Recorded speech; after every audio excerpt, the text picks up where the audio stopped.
there is probably a trajectory that a person takes when we're young, and I'm sure this was your case too. When you're young, you're just writing unfettered. You're not concerned as much with craft as you are just composing.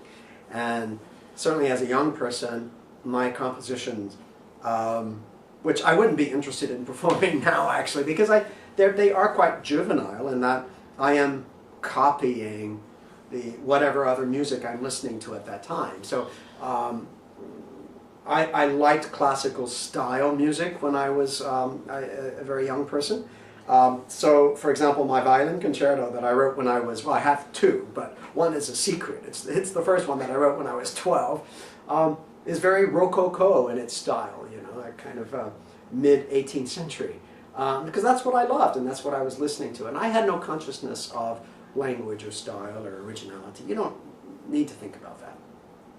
Then as you get schooled, I think education can be both a passageway to freedom and an obstacle to overcome simultaneously. So you learn crafts, you learn taste, you learn what is acceptable and what is not acceptable, and you learn sometimes even to write in a way that may please your teacher. You don't want to write something that your teacher is going to tear apart. I remember my first formal composition teacher was an absolute brilliant woman.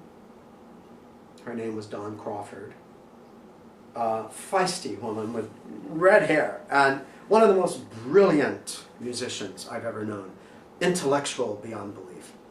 And I brought something in, I must have been 13 or 14, and I brought something in that was actually quite minimalistic. We're talking about early 70s or so, and I had not even heard of Philip Glass so much at the time. I wasn't that aware of a movement called minimalist, but I had actually come up with something that was quite minimalist. And my teacher was horrified. She was horrified by it. She even said, "You can't compose like this. Nothing's happening," she said.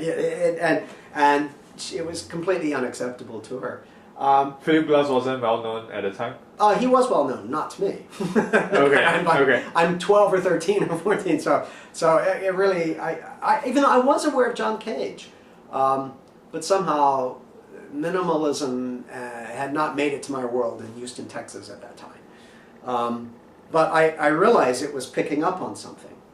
Maybe I had heard, but I didn't know how to label it. So that was, in a way, a lesson learned to fall in, to be like the others, which I didn't like, but I did, and I could do it, and I was getting good grades and good marks, and even winning competitions, and going on to do my doctorate in composition, and I think to a large degree, I don't think I was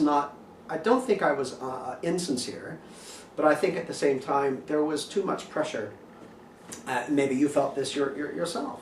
Yeah. You know, if you're in a program or if you're in an environment that arbitrates taste and would say, "Oh, this is too derivative," or "This sounds like this composer," "This you can't do that," or even I think that a mandate that is very damning is that you must be original. You must be original, and I think we end up very perplexed about this, and we also end up throwing out the baby with the bathwater. And you know, a take on this, I think we are out of the suffering that we did in the mid-20th century, but everything is connected. So what happened in the violence of the 20th century, particularly World Wars I and II, and then at the end of World War II, you have Boulez, Pierre Boulez, who actually states, Europe has gone down a path of complete destruction. It is in ruins. We have to start all over. We have to create something so completely new. So he didn't even like Schoenberg because he felt Schoenberg was hanging on to too much of the past. So you have if not somewhat perverted movement that is disallowing anything from the past to inform itself as a language. That would be like a poet saying, well, you know, I cannot use these languages anymore. I have to create my own language. And that's fine, but how do you say anything that has multi-layers and has references to the past if you've cut off the past completely? So I was always at odds with that. And as a young person, I was still coming out of this damaged, I think, damaged education, which was still trying, it was crippled. It was crippled by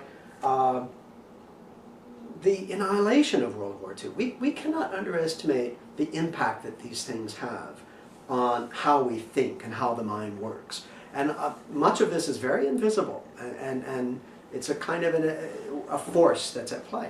So how do you actually find your true self? I think this is incredibly difficult. That's nice. Well said.